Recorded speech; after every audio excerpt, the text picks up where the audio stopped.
Assalamualaikum, halo apa kabar pemirsa? Senang sekali Aspirasi hadir kembali ke hadapan Anda bersama saya Gobang Pamungkas. Aspirasi kali ini hadir di Provinsi Nusa Tenggara Barat, tepatnya di Pulau Lombok. Nah, kalau kita berbicara Pulau Lombok pemirsa, maka yang ada dalam benak pikiran kita adalah keindahan pantai dan juga pariwisatanya.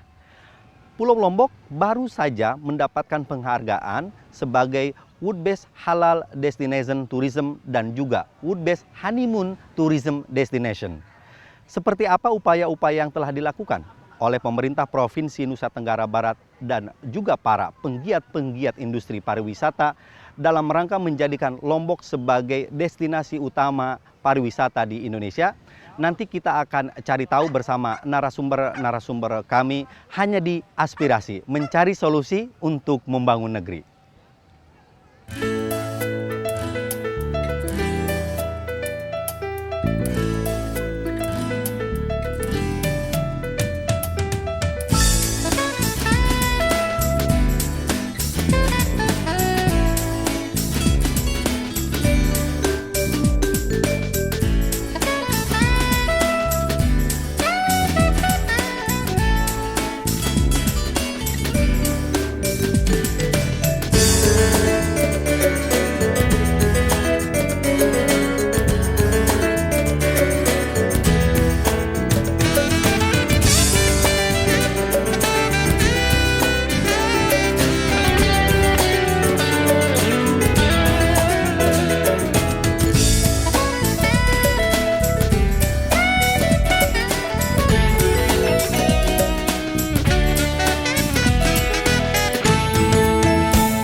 Ya, kembali di Aspirasi bersama saya Gobang Pamungkas, mencari solusi untuk membangun negeri.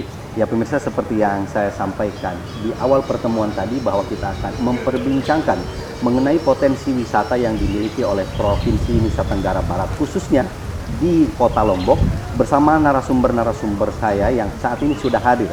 Yang pertama ada Bang Wilgo Zainar, anggota Komisi 11 DPR RI. Assalamualaikum, selamat siang Bang Wilgo. Waalaikumsalam warahmatullahi wabarakatuh. Selamat siang. Sehat Bang? Alhamdulillah sehat. Iya, Abang tuan rumah di sini. Iya, terima kasih kedatangannya. Selanjutnya ada Pak Prayitno Basuki dari Dinas Pariwisata Provinsi Nusa Tenggara Barat. Selamat siang Pak. Selamat siang. Iya, sehat Pak ya? Alhamdulillah. Iya, dan yang terakhir ada Pak Priyono. Ini beliau adalah Kepala Perwakilan Bank Indonesia dari Provinsi Nusa Tenggara Barat. Selamat siang Pak.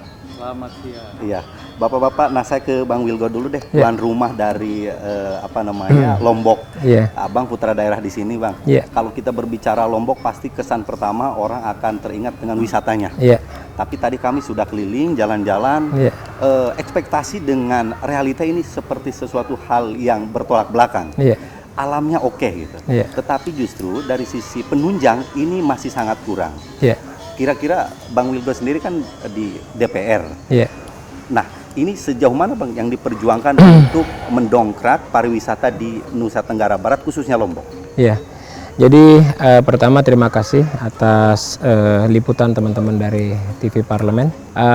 NTB secara keseluruhan memiliki potensi pariwisata yang luar biasa sekali. Kalau kita sekarang fokus bicara masalah Lombok, Lombok terdiri dari 4 kabupaten 1 kota, ya, dan semuanya itu memiliki potensi pariwisata yang luar biasa kecuali Kota Mataram, ya, Kota Mataram karena memang berbeda.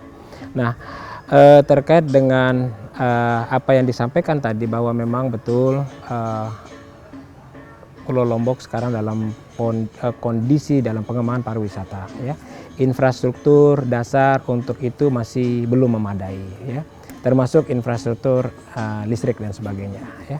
Jalan-jalan untuk daerah-daerah destinasi tujuan wisata tertentu juga belum memadai juga, ya. Nah, tetapi kami bersyukur NTB khususnya Lombok menjadi salah satu dari 7+3 daripada destinasi wisata Indonesia yang kemarin dicanangkan oleh Bapak Menko Maritim dan Sumber Daya Alam, ya. Nah, jadi saya kira potensi alamnya ada, tinggal bagaimana keberpihakan alokasi anggaran pusat dan daerah untuk mendorong sektor pariwisata di Pulau Lombok khususnya. Oke, nah ini menarik kalau kita berbicara mengenai alokasi anggaran tadi Bang Wilgo sudah sampaikan, ini tergantung dari political will pemerintah daerah dan juga pemerintah pusat. Iya. Saya bergeser dulu ke Pak Prayitno Basuki. Ya. Pak, tadi sudah disinggung oleh Pak Wilgo bahwa potensi sumber daya alam khususnya di Pulau Lombok ini luar biasa. Tapi ketika keberpihakan dari pemerintah daerah setempatnya sendiri itu kurang, maka itu akan menjadi sia-sia. Kita ingin tahu progres dari Kepala Dinas Pariwisata Provinsi khususnya dalam program-program yang nyata untuk keberpihakan terhadap industri wisata, apa saja yang sudah dilakukan? Pengembangan pariwisata atau pembangunan kepariwisataan itu kan bukan menjadi tanggung jawab satu aja ya, katakanlah dinas pariwisata atau satu pihak saja, karena ini multi sektor ya, multidisiplin ya. Dan ini lintas wilayah, jadi tanggung jawab itu tidak bisa hanya satu pihak. Banyak hal yang sudah dilakukan secara kreatif dan inovatif. Kolaborasi antara pemerintah pusat dan pemerintah daerah itu cukup bagus akhir-akhir ini ya, beberapa tahun terakhir, terutama untuk mengatasi kendala seperti yang disampaikan Bang Wilgo tadi. Nah, kalau yang kita kaitkan dengan infrastruktur, banyak hal yang sudah dilakukan dengan perda yang diterbitkan oleh pemerintah daerah, yaitu berkaitan khusus untuk daerah wisata ya, seperti Parda kita ya nomor 7 tahun 2013 itu sudah memberikan arahan bagaimana pengembangan pariwisata di Nusa Tenggara Barat. Terus mengatasi infrastruktur, ada perda khusus juga untuk jalan-jalan yang mengarah ke sana.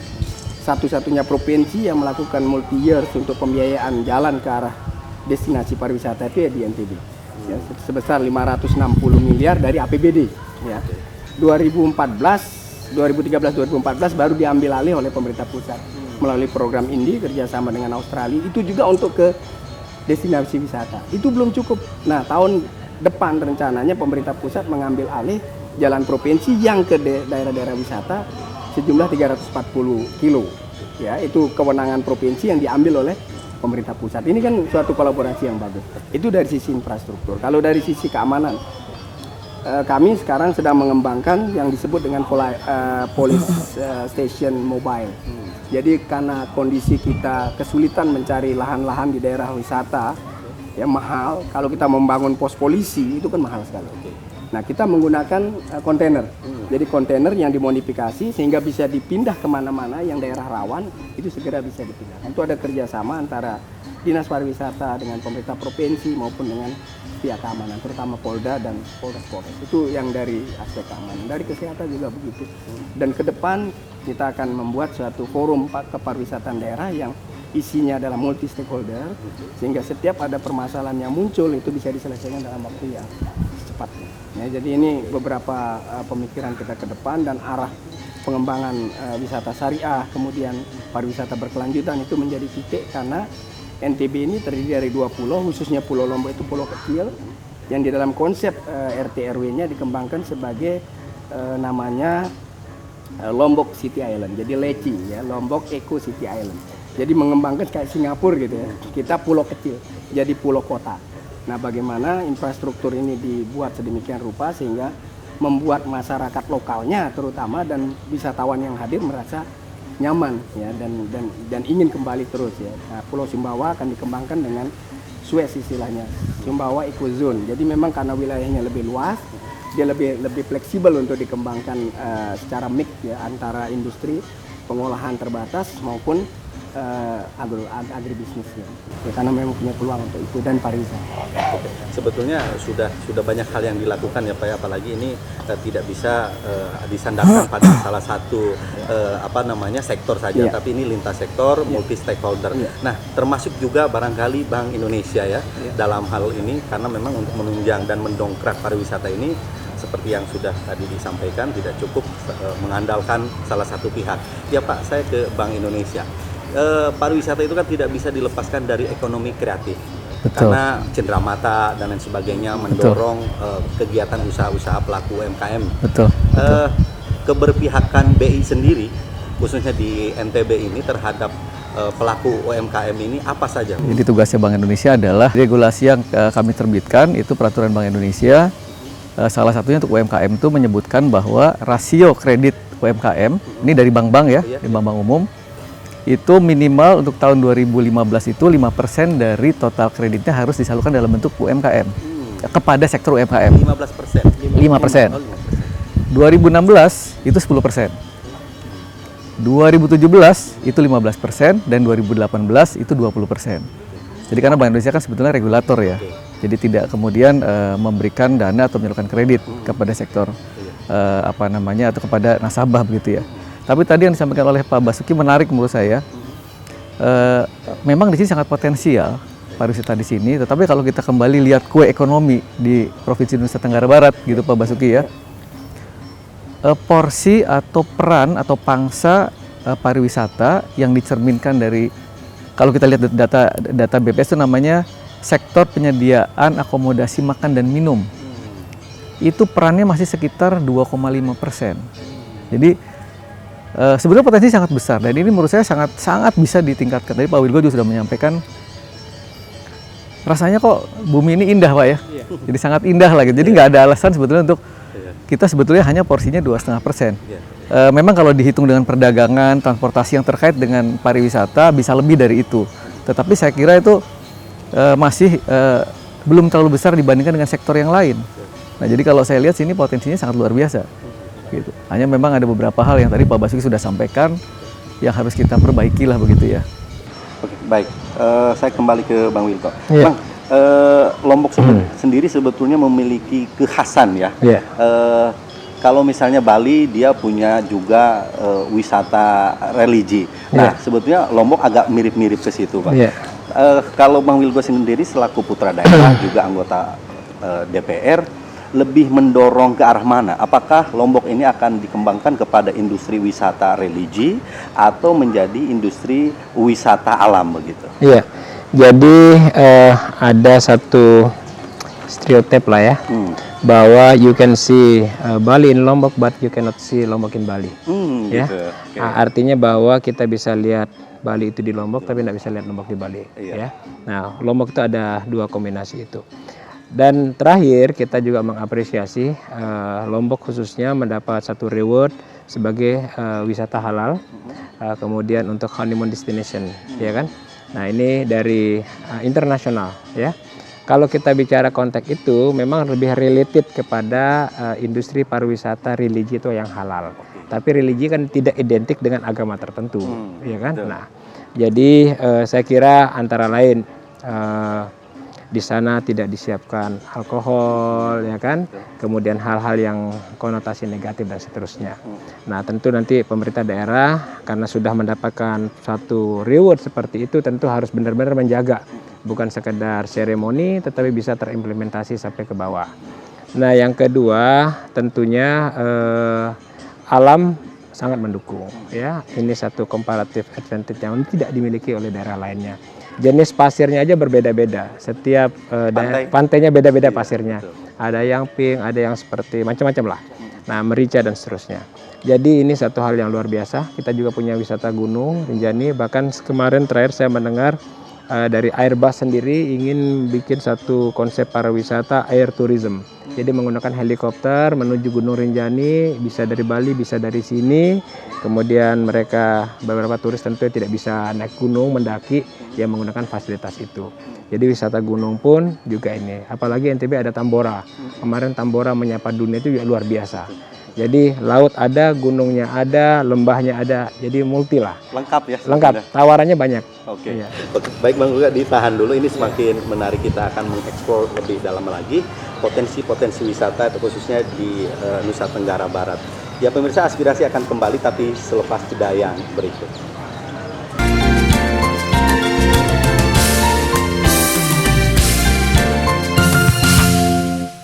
Kembali lagi ke Bang Wilgo. Ya, Bang Wilgo, ini potensi sumber daya alam ini apakah juga sudah dirasakan manfaatnya oleh masyarakat setempat? Artinya bahwa keberadaan wisata-wisata di sini juga itu memberikan kehidupan untuk masyarakat di sini. Iya, saya kira memang sudah mulai dirasakan sebagai sebuah pilihan ya dari beberapa lapangan pekerjaan yang tersedia. Jadi sektor wisata di sini telah memberikan satu daya tarik tersendiri, terutama mulai dari proses ya pendidikannya, sekolah-sekolah pariwisata udah banyak yang berkembang dan seterusnya, kemudian kursus-kursus bahasa Inggris dan seterusnya ya. Nah, kemudian lagi terkait dengan industri yang menopang itu terkait industri yang kulinernya, kemudian handicraftnya atau industri kreatifnya, souvenir dan seterusnya juga sangat berkembang. mutiara, tenun, kemudian kain songket dan sebagainya yang banyak juga dibina oleh Bank Indonesia nantinya. Nah, jadi saya kira sudah mulai jadi tumpuan kehidupan keekonomian di NTB yang tentunya harus linear, tidak hanya alam tapi ada kulinernya, kemudian ada mungkin historinya, sejarahnya, kemudian juga ada hal-hal yang lainnya lagi yang bisa disajikan. Nah, package integratednya ini tentu kita berharap pemerintah bersama stakeholder, pelaku dunia usaha atau dunia pariwisata juga harus bersama-sama membangun konsep yang bisa sinergi. Saya kira itu. Oke, saya ke Dinas Pariwisata. Pak, kalau misalnya kita bicara industri ini kan berarti ada pendapatan begitu. Iya. Saya ingin tanya, apakah pendapatan asli daerah dari industri pariwisata ini juga cukup menopang terhadap daerah itu sendiri? Berapa sih Pak besarannya yang saat ini sudah tercapai? Ya. Sangat variatif ya. Jadi ada beberapa kabupaten yang memang sangat unggul PAD-nya dari pariwisata. Ya. Jadi yang tercatat bagus itu kan 3 wilayah ya. Jadi Kota Mataram, Lombok Barat dan Lombok Utara. Itu rata-rata sekitar 60% dari pariwisata. Besar ya? Ya, cuma permasalahannya sekarang pendapatan asli daerah itu tidak kembali ke sektor pariwisata. Ya, kalau kita lihat dari anggaran SKPD di masing-masing kabupaten kota itu yang PAD dari pariwisata itu paling kembali sekitar kalau 20% itu udah bagus sekali. Nah, oleh karena itu kami selalu berkeinginan bahwa ketika kita ibaratkan seseorang memelihara ayam, ingin diambil telur atau dagingnya, kan ayamnya harus dipelihara gitu. Iya. Nah, oleh karena itu kita harapan kepala-kepala daerah ini paham terhadap konsep itu, sehingga ketika PAD dari pariwisata ini cukup menunjang pembangunan di daerah itu, ya kembalikan juga untuk mengurusin ya. Dengan alasan keterbatasan fiskal kadang-kadang pariwisata ini menjadi sektor yang kurang diperhatikan. Justru Provinsi NTB yang banyak kapasitas fiskalnya agak cukup itu ikut bermain di dalam pembenahan destinasi, padahal berdasarkan undang-undang kewenangan untuk pembenahan destinasi itu ada di kabupaten kota, bukan di provinsi. Nah, ini menjadi dilema bagi kita. Nah, kemudian apa yang disampaikan tadi nyambung, karena PAD dari pariwisata kemudian tidak dikucurkan di sana di pembinaannya, maka dampak selanjutnya ke masyarakat yang kecil. Ya, tadi 2,5%, mungkin bisa kita pertanyakan angka itu Pak ya, karena ada perdebatan di situ. Tetapi minimal kalau saya melihat dari angka makronya, ya, angka kemiskinan di NTB ini kan sekitar 17,5%. 17,5. Padahal kalau integrasi antara sektor pariwisata dengan perekonomian di daerah itu bagus, ya. Misalnya bahan baku untuk souvenir itu datang dari lokal, kemudian makanan dari lokal, minuman dari lokal, mungkin angka kemiskinan kita ya mendekati angka nasional ya, sekitar 10-11%. Karena kalau kita lihat integrasi ekonomi yang bagus di dalam pengembangan pariwisata, kita contohkan Bali. Bali kan sekarang angka kemiskinan terendah di Indonesia, sekitar 3,42 lah ya persen. Itu artinya apa? Sektor pariwisatanya betul-betul menyentuh ke masyarakat. Tadi disampaikan oleh Bang Wilgo betul, sudah mulai. Tetapi kita masih gregetan gitu. Kalau memang sudah bagus aksesnya, integrasinya, linkage-nya bagus, kita bisa lebih optimis. Makanya kami mohon sekali nanti sama Bang Wilgo ini, biar bagaimana saya punya hubungan emosional sama beliau ya, dekat. Kemudian dengan ada kontak seperti ini, mudah-mudahan kita bisa bersinergi dengan teman-teman DPR yang punya konstituen di wilayah ini untuk memikirkan bersama itu. Saya gergetan, terus terang kalau bisa 11% aja udah bagus. Luar biasa kita. Ya? Iya, luar biasa. Ya, jadi itu. Pak, apakah kebijakan pemerintah provinsi, kabupaten ini juga sampai ke tingkat desa tidak? Artinya bahwa kalau kita berbicara pemerintahan di level desa kan ada kepala desa gitu ya. Nah, mereka menerjemahkan hal yang sama tidak, bahwa ini kita harus siap menyambut turis. Tidak hanya lokal, tidak hanya domestik, tapi juga mancanegara. Nah, makanya istilahnya gini, semua desa juga harus bersiap-siap, bersolek diri, menyambut tamu-tamu, turis-turis yang datang ke sini, tentunya dengan segala fasilitas-fasilitas yang menarik untuk para turis itu. Itu tersampaikan tidak Pak? Sebenarnya harus sudah. Karena sekarang ada dana desa. Sebenarnya dana desa itu kalau untuk NTB sebenarnya tidak usah berpikir yang lain. Bagaimana desa membenahi diri untuk memperbaiki infrastrukturnya untuk menyambut wisatawan. Saya setuju itu, statement itu ya. Baru pada tataran statement. Nah, kita sekarang melihat peluang itu, ya, bekerja sama dengan stakeholder lain, terutama ada bantuan di sini, ada bantuan dari beberapa negara, akan mengembangkan namanya desa wisata. Oh, desa wisata. Ya, desa wisata. Kita sedang mengembangkan ada 10 desa wisata, ya ada beberapa yang sudah jalan, ada yang sedang kita dampingi secara intensif. Memang arahnya di situ. Nanti 10 ini harapannya akan menjadi benchmark untuk desa lain.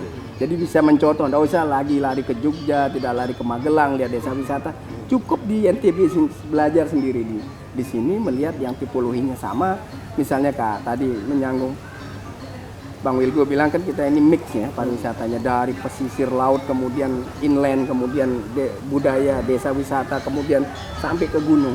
Nah ini nanti kalau desa wisata Sembalun berhasil kita bina dengan bagus, manajerialnya bagus dan sebagainya. Nanti kalau yang akan mengembangkan berbasis gunung tinggal belajar ke Sembalun. Kalau berbasis pantai nanti Teluk Jor misalnya di Lombok Timur tinggal belajar di situ bagaimana kulinernya dikembangkan, bagaimana penyeberangannya, nah ini standarnya seperti apa gitu. Ini yang kita sedang kembangkan dan harapan kita dana desa itu arahnya ke situ. Jangan yang lain-lain lah ya, itu kita konsentrasi, kita fokus, kemudian linkage-nya kita tingkatkan dari industri ke di masyarakat naik ke atas. Contoh saja kami baru sedang mengembangkan kerjasama antara Asosiasi Hotel Mataram dengan UMKM ya. Bagaimana hotel-hotel di Mataram ini mengambil bahan bakunya dari teman-teman UMKM. Sendal hotel itu masih datangkan dari Jawa, dari luar. Ya. Nah sekarang ternyata yang mensuplai hotel bintang 5 di Jakarta itu ada di sini.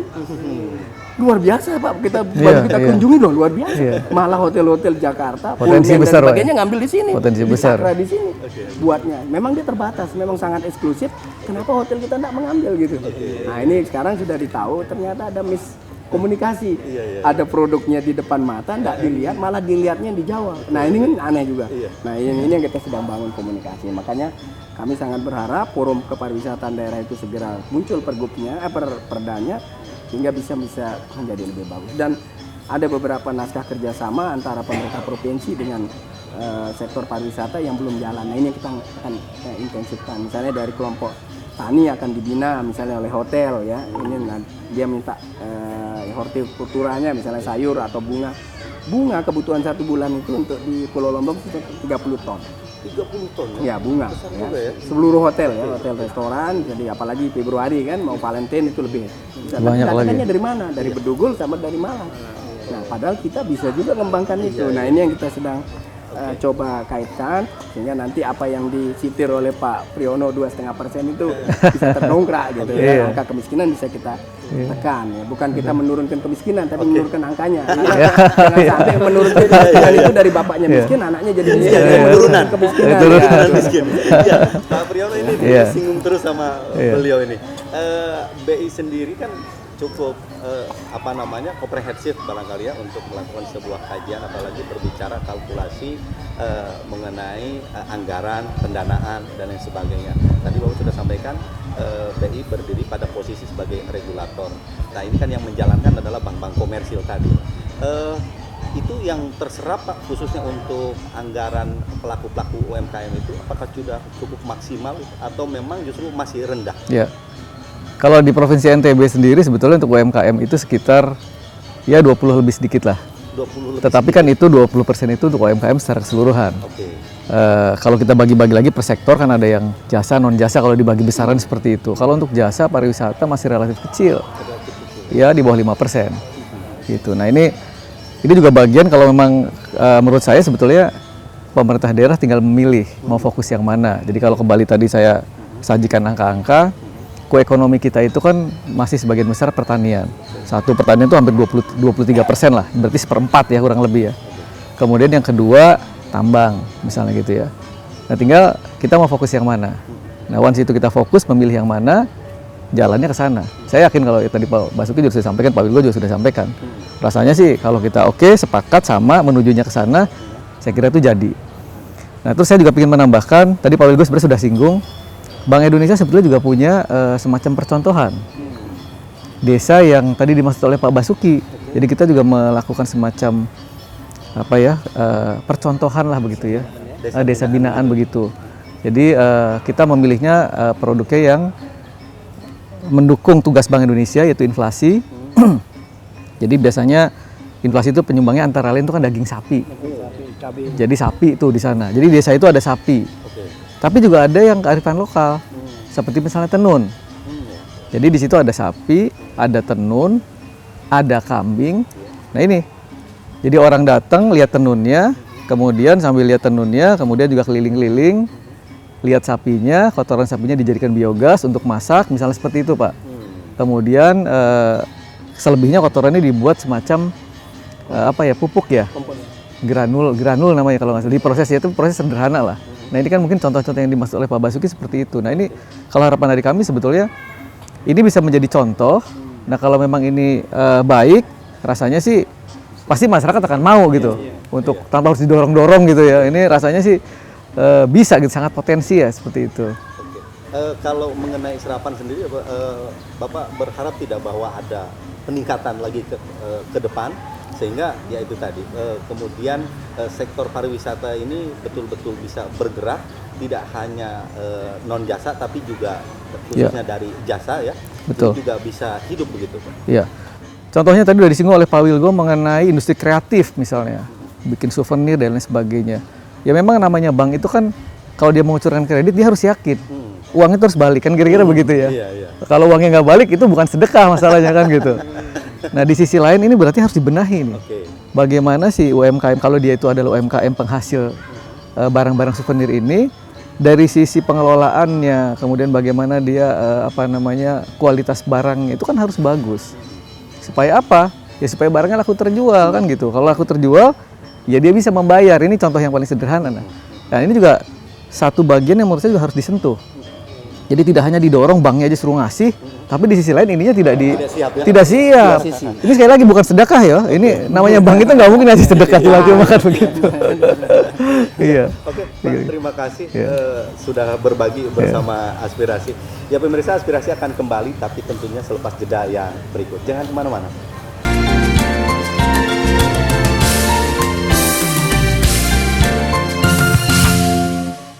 Kembali di Aspirasi mencari solusi untuk membangun negeri, dan tadi pemirsa sudah kita saksikan bersama narasumber kita yang pertama dari Dinas Pariwisata, kemudian juga dari Bank Indonesia Nusa Tenggara Barat. Nah, kini kami hadirkan kembali narasumber yang juga sama-sama ngurusin masalah pariwisata khususnya di Provinsi Nusa Tenggara Barat, dan badan ini memang khusus dibuat dalam rangka promosi supaya lebih konsen mendongkrak industri pariwisata, dan kini sudah hadir bersama kami yaitu ada Bapak Taupan Rahmadi. Assalamualaikum Pak Taupan Rahmadi. Waalaikumsalam. Iya, ini giliran Pak Taupan nih yang presentasi dan juga promosi sesuai dengan badannya ya Bang Wilgo ya.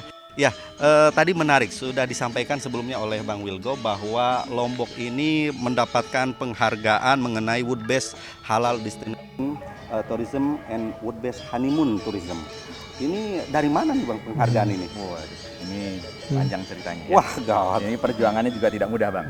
Jadi sejak bulan April 2015, kebetulan World Halal Travel Summit dari Tourism Authority of Abu Dhabi itu mengkontak kita. Mereka mendapatkan informasi dari visit Indonesia Tourism Officer yang ada di Dubai bahwa Lombok ini menjadi New Halal Features Destination. Begitu. Jadi strategi promosi kita dari dunia maya dan digital marketing itu rupanya sudah sampai. Mereka minta kepada kami untuk memberikan gambaran tentang bagaimana potensi pariwisata yang ada di Lombok. Dan kami kirimkanlah semua hal-hal yang menyangkut gambaran itu. Tools semua kita berikan. Alhamdulillah ini pun bersambut. Mereka sangat tertarik. Lalu menjadikan kami itu Lombok menjadi highlight di World Halal Travel Magazine mereka, ya kan? Setelah itu, Bang, mereka menyebarkan e-magazine itu ke 130.000 download link dari halal semua channel halal travel buyers mereka di seluruh dunia. Ini berkembang lagi. Ini promosi nih. Ya, ini berkembang lagi nih. Berkembang lagi. Setelah itu, alhamdulillah kami masuk di dalam nominasi. Ya, jadi menjadi sesuatu yang sangat berkah buat kami begitu. masuk nominasi ini kami sudah bersyukur. Oke. Karena di situ ada banyak negara-negara lain yang kemudian sistem seleksinya itu melalui vote. Nah, disinilah momen dimana kita harus mengambil strategi publicity, ya kan? Oke. Karena kalau kita menjadi juara, itu pasti publicity kita lebih mudah di dalam melakukan tahapan-tahapan promosi lainnya. Nah, inilah letaknya di mana semua komponen kita ajak bekerja sama. Karena kalau kita bicara vote bersama-sama. Oke. Lalu kita melakukan koresponden kepada Kementerian Pariwisata, koresponden kepada semua diaspora Indonesia, hingga kepada Bapak Presiden. Ya, alhamdulillah semua tokoh-tokoh besar itu melakukan agenda promosi untuk mengajak semua masyarakat Indonesia untuk melakukan vote dan memenangkan World Halal Travel Summit ini, World Halal Travel Award ini. Dan pada puncaknya Bapak Presiden Republik Indonesia itu melakukan retweet, Bang.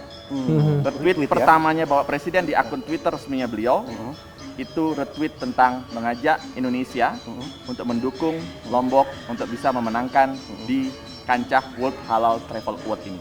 Disitulah kami yakin kami akan menang. Begitu, yakin ya, optimis ya. Optimis menang. Iya. Nah, Bang Topan ini kan tidak mudah juga ya dalam rangka menjaga kehalalan sebuah produk khususnya makanan.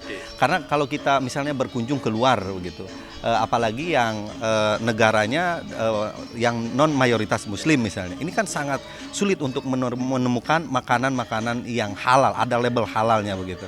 Nah, BPPD sendiri dalam rangka menjaga kehalalan makanan khususnya di daerah Lombok ini seperti apa? Pertama, kalau karena itu bukan tupoksi BPPD. Iya, tapi iya. Ya tapi kan bersinggungan sekali kan begitu. Saya ingin berbagi bahwa Iya. sebenarnya halal tourism itu adalah menyangkut halal lifestyle. Halal lifestyle. Jadi kalau dulu tidak dipromosikan, sekarang dipromosikan. Kenapa saya bilang begitu? Karena sebenarnya Lombok ini 95% Muslim, karena dia 95% Muslim, restorannya pun 99% halal, hotel-hotelnya pun sudah menggunakan istilahnya boleh dikatakan ada penunjuk arah kiblat, ya tempat ibadah Pulau Seribu Masjid. Jadi kalau kita bicara halal lifestyle itu merupakan bagian daripada keseharian hidup masyarakat di Lombok ini. Nah, problemnya adalah wisatawan mancanegara, either itu Muslim traveler ataupun Muslim non traveler tidak mengetahui itu. Jadi halal tourism itu related to religion. Ini bicara services yang bisa diberikan kepada Muslim traveler ataupun non Muslim traveler. Kalau bicara tentang makanan, halal food itu kan bicara makanan higienis, bicara yang boleh dikatakan tidak semua orang menyukai pork misalnya, ya kan? Nah, Iya, betul. artinya bahwa halal tourism standarisasi ada itu sudah menjadi bagian dari kehidupan masyarakat di Lombok, Nusa Tenggara Barat. Iya, bukan karena hanya sekedar wisata ya, tapi itu menjadi bagian daripada kehidupan sehari-hari warga masyarakat di sini memang ya. Dulu tidak dipromosikan, sekarang dipromosikan. Oh begitu. Iya. Ya itu sehingga menjadi keunikan Lombok itu sendiri ya. Oke, ya Bang, ini menarik sekali Bang Wilko. Ini kalau kita berbicara halal gitu ya, dan pariwisata khususnya industri pariwisata, ini kan bagi sebagian orang masih menjadi hal yang kayaknya bertentangan deh. Nah justru kalau di Lombok ini itu justru nilainya di situ, itu yang dijual begitu. Ini mempertahankannya khususnya Bang Wilko kan putra daerah gitu, kemudian anggota DPR. Ini dalam rangka mengawasi kinerja pemerintah daerahnya supaya bahwa yang kita jual itu ya ini loh gitu. Ini yang harus kita pertahankan dan dunia juga meliriknya ke situ. Gimana tuh Bang? Yang pertama tentu kita bersyukur semua atas apa yang capaian dari teman-teman di NTB mendapat award seperti itu. Yang kedua dukungan dari Presiden, dari pemerintah pusat sampai ke daerah juga sangat signifikan, termasuk stakeholder masyarakat dan pelaku usaha dan industri pariwisata. Nah, tentu bukan berarti kalau ada halal tourism kemudian ada yang haram tourism. Tidak ada satu pembanding di sana ya. Nah, yang memang apa yang beliau sampaikan tadi bahwa ini terkait dengan lifestyle lah. Ya, apa yang disebutkan terkait dengan food khususnya di Lombok ini sudah insya Allah lah mayoriti masyarakatnya adalah Muslim, maka relatif ya hampir seluruhnya halal. Yang kedua, ya kita berasumsi ada beberapa hotel juga sudah melakukan non alkohol di situ. Dengan adanya penghargaan halal destination untuk Lombok ini kan menjadi tantangan tersendiri begitu Bang. Artinya tidak semua turis mancanegara juga barangkali suka dengan itu. Pengaruh tidak terhadap volume kunjungan turis-turis dari mancanegara itu? Oke, begini saja. Kalau kita bicara promosi, tidak langsung dia akan memberikan impact ya. Dan seperti kita makan cabai langsung terasa pedesnya ya kan. Tapi begini, ketika kemarin kami after kita dapat award, ada satu hari pameran. Para buyers, para pelaku industri di Middle East itu datang ke tempat kami. Datang ke tempat kami lalu bicara konkret. Kami ini akan bawa grup ke sana. Yang paling penting bagi kami adalah bagaimana services di sana. Money is not the issue. Ya, gitu. Ini mereka sudah bicara seperti itu. Jadi kalau kita bicara Middle East, itu kita bicara tentang quality tourism, not just quantity tourism. Ya, itu. Jadi perbandingannya adalah bahwa kalau kita bicara wisatawan non, yang saya bilang tadi non dari Middle East itu antara $10 dan $100. Seperti itu. Jadi $100-nya ada di Middle East itu. Ada di situ, ya kan? Nah, kita harus melihat bahwa ini market, ini opportunity yang harus kita raih. Seperti ketika Bang Wilgo tadi bilang bahwa wisata halal itu tidak mematikan wisata konvensional yang ada. Ini adalah pilihan services. Kalau Bapak ingin wisata konvensional, ada zonanya. Wisata halal, ada servicesnya. Seperti itu. Sebetulnya banyak pilihan ya. Justru dengan ini meningkatkan wisatawan datang. Termasuk merubah pangsa pasar tidak itu? Misalnya begini Bang Tovan, kalau kita berbicara kehalalan, ini kan maka barangkali pangsa pasarnya adalah negara-negara yang penduduknya mayoritas Muslim. Apakah lebih gencar juga promo yang dilakukan di negara-negara yang mayoritas Muslim, misalnya daerah Timur Tengah begitu? Itu dilakukan tidak oleh BPPD? Oh iya, jadi di tahun depan kami akan gencar dan bersama-sama dengan kementerian melakukan penetrasi pasar di negara-negara Muslim traveler seperti Qatar, Oman, Saudi Arabia, United Arab Emirates, karena memang mereka menjadi market yang paling besar untuk Muslim traveler di Middle East. Tapi tidak dilupakan juga segmen-segmen market yang memang ada Muslim traveler yang ada di negara-negara non-Muslim lainnya. Dan itu juga merupakan pasar market yang sangat besar yang harus kita raih. Pokoknya semua negara targetnya. Dan itu kita bersama dengan kementerian. Kita betul-betul di backup karena kemarin kita bicara dengan Bapak Menteri, momen ini bukan hanya momen untuk Lombok, tapi ini adalah momen untuk Indonesia untuk proven kalau kita yang terbaik di dunia pariwisata. Saya terakhir ke Bang Wilgo nih, Bang, mempertahankan adat istiadat itu tidak mudah ya Bang ya. Nah, seperti yang tadi sudah disinggung sebelumnya oleh Bang Wilgo, bahwa siapapun Anda yang datang ke Lombok ya Anda harus ikuti dong aturan main di sini, adat istiadat di sini. Jangan sampai kemudian justru orang Lombok yang ikut-ikutan adat istiadat budaya luar kan begitu. Nah, untuk menjaga itu, memprotek itu kan dibutuhkan payung hukum. Ada perda dan lain sebagainya begitu, Bang. Nah, ke depannya kalau misalnya nanti BPPD ini promonya gencar, kemudian turis juga banyak gitu. Ini upaya antisipasi mulai dari services tadi tentunya harus disiapkan. Khususnya infrastruktur nih Bang yang selalu banyak dikeluhkan oleh turis. Apa nanti yang dilakukan oleh Bang Wilgo sendiri? Jadi memang pilihan-pilihan ini menjadi konsekuensi di kita karena something unik itu menjadi sebuah daya tarik tersendiri. Nah, ada beberapa desa di sini, desa adat ya, seperti di Sade, Lombok Tengah. Kemudian ada yang juga sekarang baru dikembangkan di daerah Titik Batu, ya kan? Nah, terkait dengan bagaimana mempertahankan daripada kultur setempat ya, memang ini sebuah effort yang extraordinary dan semua kita harus punya komitmen untuk itu ya. Mungkin sesuatu yang tidak mudah, tapi bukan berarti ini tidak mungkin ya kan.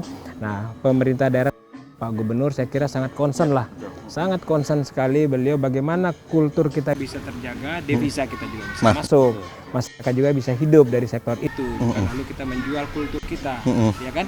Mereka spending money di sini, kemudian di juga kultur mereka, gitu kan? Tidak seperti itu. Saya kira ini satu usaha yang luar biasa. Pelaku usaha industri kita juga berharap mereka punya package juga, mau package satu hari seperti apa yang terkait dengan tujuan wisatanya, kulinernya, souvenirnya, ya kan? dan mungkin kulturnya juga, sehingga mereka satu hari bisa juga menikmati beberapa walaupun tidak secara keseluruhan. Nah, jadi semua terintegrasi lah dengan baik. Saya kira Mas Taufan telah melakukan langkah besar. Kami bangga sebagai putra daerah, sebagai wakil rakyat di DPR RI, punya anak-anak muda yang berpikir progresif ke depan, yang kemudian membuat satu challenge yang mungkin tidak semua orang bisa berpikir yang sama. Ya, apresiasi untuk Mas Taufan nih. Terima kasih banyak Bang. Ya. Terima kasih. Oke, baik, terima kasih Bang Taufan. Terima kasih juga Bang Wilgo Ya. sudah berbagi di aspirasi. Ya. Pemirsa, demikian tadi perbincangan kami bersama narasumber-narasumber kami khususnya dari Provinsi Nusa Tenggara Barat, dan tadi kita sudah banyak mengeksplor mengenai kelebihan potensi-potensi wisata yang dimiliki oleh Provinsi Nusa Tenggara Barat. Tentunya kita berharap bahwa dukungan dari pemerintah baik pusat maupun daerah terhadap industri pariwisata di Lombok dan juga Nusa Tenggara Barat ini mampu menggerakkan sektor ekonomi makro khususnya UMKM dan juga mampu menghidupi masyarakat setempatnya. Dan tentunya kita berharap nanti bahwa angka kemiskinan yang ada di Provinsi Nusa Tenggara Barat ini mampu dikikis oleh industri pariwisata yang menjadi destinasi tujuan utama wisata baik turis lokal maupun juga mancanegara. Akhirnya atas nama kerabat kerja yang bertugas, saya Gobang Pamungkas mengucapkan terima kasih atas perhatian dan kebersamaannya. Sampai jumpa. Wassalam. Iya, makasih. Bang. Luar biasa. Terima kasih banyak, Terima Pak. kasih ya.